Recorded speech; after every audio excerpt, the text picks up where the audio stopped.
ஆலய தீபம் நேயர்கள் அனைவருக்கும் வணக்கம்.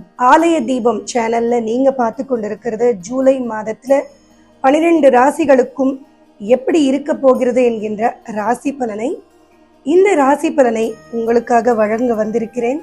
நான் மீனாட்சி சுப்பிரமணியன், ஜோதிடர் மற்றும் பக்தி சொற்பொழிவாளர். ஆலய தீபம் சேனலை சப்ஸ்கிரைப் பண்ணிக்கோங்க. இது போன்ற பயனுள்ள பதிவுகள் நிறைய தொடர்ந்து வரப்போகிறது. உங்களுடைய நண்பர்கள், உறவுகள் இடத்துல இந்த சேனலை நீங்கள் ஷேர் பண்ணலாம். அதே மாதிரி பெல் பட்டன் கிளிக் பண்ணீங்க அப்படின்னா எங்களுடைய வீடியோ விரைவில் உங்களை வந்து சேரும். 12 ராசிக்கும் எப்படி ஜூலை மாதம் அமைய போகிறது அப்படின்னு பார்க்கறதுக்கு முன்னாடி கோச்சாரத்தில் கிரகங்களின் நிலவரங்கள் என்னென்ன அப்படிங்கிறத பார்க்கணும். ஒரு ராசியில் வருடக்கணக்கில் சஞ்சாரம் செய்யக்கூடிய ராகு, கேது, குரு மற்றும் சனி இவர்களுடைய பெயர்ச்சி எதுவும் இந்த ஜூலை மாதத்தில் இல்லை. இந்த ஜூலை மாதம் முழுவதும் கும்பத்தில் வக்ரகதியில் சனியும், மீனத்தில் ராகுவும், கன்னியில் கேதுவும், ரிஷபத்தில் குருவும் சஞ்சாரம் செய்ய போகிறாங்க. மாதாந்திர கிரகங்கள் அப்படின்னு சொல்லக்கூடிய செவ்வாய், புதன், சுக்கிரன் இவர்களின் பெயர்ச்சி நிச்சயம் உண்டு. ஜூலை மாதத்தில் 2 தமிழ் மாதங்கள் வரும். ஆனி மாதம், ஆடி மாதம். தோராயமாக 15 நாட்கள் அப்படின்னு எடுக்கலாம். இப்படி பார்க்கும் பொழுது சூரியன் ஜூலை 17 வரை மிதுனத்திலும் அதன் பிறகு கடகத்திலும், ஜூலை 13ஆம் தேதி வரை செவ்வாய் மேஷத்திலும் அதன் பிறகு ரிஷபத்திலும், ஜூலை 20ஆம் தேதி வரை புதன் கடகத்திலும் அதன் பின்பு சிம்மத்திலும், ஜூலை 8ஆம் தேதி வரை சுக்கிரன் மிதுனத்திலும் அதன் பிறகு கடகத்திலும் சஞ்சாரம் செய்ய போறாங்க. இந்த கோச்சார கிரகத்தின் அடிப்படையில் இப்போ ஒவ்வொரு ராசிக்கும் ஜூலை மாதம் எப்படி அமைய போகிறது அப்படிங்கிறத பார்க்கலாம் வாங்க. மீன ராசிக்காரர்களுக்கு இந்த ஜூலை மாதம் எப்படி அமைய போகிறது?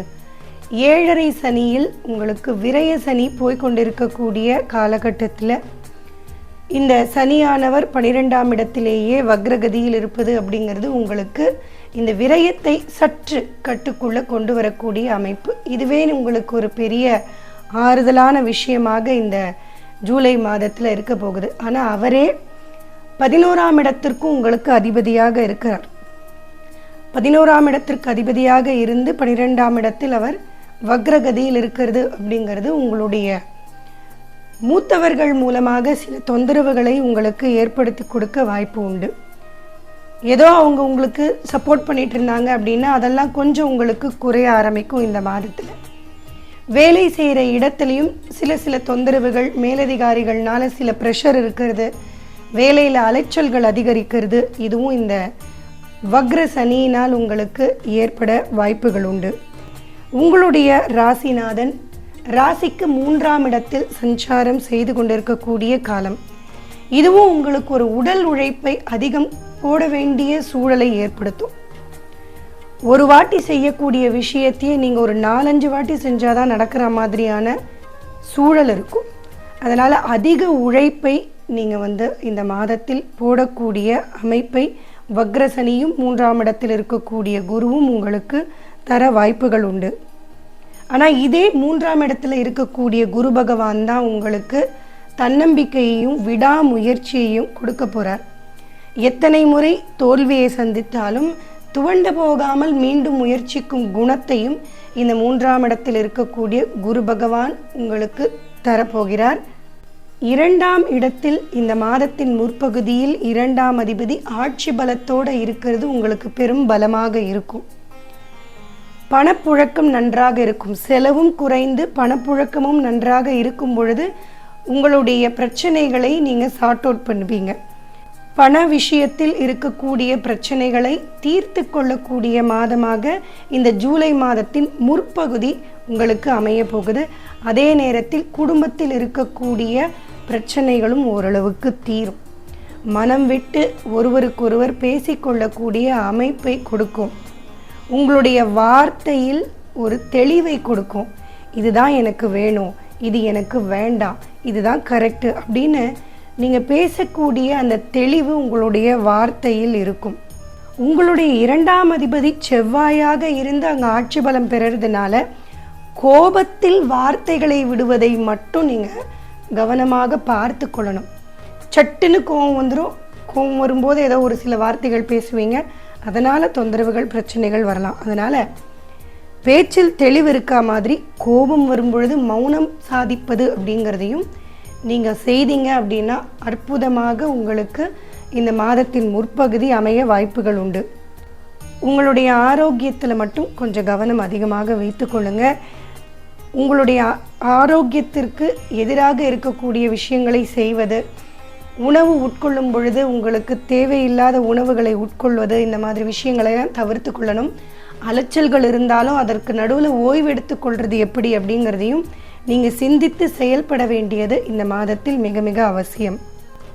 தாய் தந்தையர் இருவரிடத்திலும் நீங்கள் மாதத்தின் முற்பகுதியில் கவனம் அதிகம் செலுத்தணும். யாருக்காக ஒருவருக்கு கொஞ்சம் உடல்நிலை பாதிப்பு, இல்லை யாரோ ஒருவர்னால உங்களுக்கு சில மன சங்கடங்கள் இதெல்லாம் ஏற்படுவதற்கான வாய்ப்பு மாதத்தின் முற்பகுதியில் இருக்குது. மாதத்தின் பிற்பகுதி அது அப்படியே கொஞ்சம் மாறுவதற்கான சூழல்கள் இல்லங்களில் தெரியும் உங்களுக்கு. தாய் வழியில் தொழில் எடுத்து நடத்துகிறீங்க அப்படின்னா நல்ல லாபத்தை இந்த மாதத்தில் உங்களால் பார்க்க முடியும். ஆன்மீக ரீதியாக அதிகம் உங்களை ஈடுபடுத்தி கொள்ளுவீங்க. உங்களுடைய பிரார்த்தனைகள் நிறைவேற்றி கொள்ளக்கூடிய மாதமாக இந்த மாதம் இருக்கும். இஷ்ட தெய்வ குலதெய்வ வழிபாடுகள்லாம் அதிகம் ஈடுபடுத்தி கொண்டு அதன் மூலமாக உங்களுடைய அந்த மன அமைதியை நீங்கள் அதிகரித்து கொள்வீங்க. குடும்ப வாழ்க்கை மகிழ்ச்சி நிறைந்ததாக இருக்கும். கணவன் மனைவி மனம் விட்டு பேசுவது, குழந்தைகளோடு வெளியில் போயிட்டு வர்றது, இந்த மாதிரி மனதிற்கு சந்தோஷம் தரக்கூடிய விஷயங்களை அதிகம் நீங்கள் செய்து மகிழக்கூடிய மாதமாக இந்த ஜூலை மாதத்தின் முற்பகுதி இருக்குது. தொழிலில் புதிய முயற்சிகளையோ இல்லை வேலையில் இந்த வேலை மாற்றங்கள் போன்ற விஷயங்களையோ நீங்கள் இந்த மாதத்தில் சிந்திக்க வேண்டாம். உங்களுடைய ராசிநாதனான சனி வக்ர நிவர்த்தி ஆன பிறகு நீங்கள் புதிய முயற்சிகள்லையோ இல்லை ஒரு மாற்றத்தை பற்றி சிந்திக்கிறதையோ நீங்கள் செய்யும் பொழுது உங்களுக்கு கொஞ்சம் சாதகமாக இருக்க வாய்ப்புகள் உண்டு. திருமண பேச்சுவார்த்தைகள் உங்களுக்கு இந்த மாதத்தில் நல்லபடியாக ஈடேறி முடியும். திருமணத்துக்கு பார்க்குறீங்க அப்படின்னா மாதத்தின் முற்பகுதியை நீங்கள் பயன்படுத்தி கொள்ளுங்க. இன்னும் உங்களுக்கு கிடுகிடுன்னு உங்களுக்கு அந்த வரன் அமைந்து முடிவது அப்படிங்கிறதெல்லாம் ஏற்படும். வாழ்க்கை துணையினால் ஆதாயத்தை பெறக்கூடிய மாதமாகவும் இந்த மாதம் இருக்குது. வியாபாரத்தில் நல்ல முன்னேற்றம் இருக்கும் இடத்திலேயே எப்படி நம்மை உயர்த்தி கொள்வது, கையில் இருக்கும் தொழிலையே எப்படி இன்னும் நன்றாக செய்வது அப்படிங்கிறத சிந்திக்கக்கூடிய மாதமாக இந்த மாதத்தை நீங்கள் பயன்படுத்தி கொள்ளுங்க. மொத்தத்தில் இந்த ஜூலை மாதம் மீனராசி அன்பர்களை பொறுத்த வரைக்கும் புதிய முயற்சிகளை எல்லாம் தவிர்த்து விட்டு இருப்பதிலேயே எப்படி நம்ம சந்தோஷமாக வாழ்வது அப்படிங்கிறத நீங்கள் சிந்திக்க வேண்டிய மாதமாக இந்த மாதம் அமையும். இந்த ஜூலை மாதத்தில் மீனராசிக்கு சந்திராஷ்டம நாட்கள்னு பார்த்திங்கன்னா ஜூலை 14ஆம் தேதி காலை 8:43 தொடங்கி ஜூலை மாதம் 16ஆம் தேதி இரவு 7:52 வரையிலும் இருக்குது. மீண்டும் உங்களை அடுத்த பதிவில் சந்திக்கிறேன். நன்றி, வணக்கம், ராம் ராம்.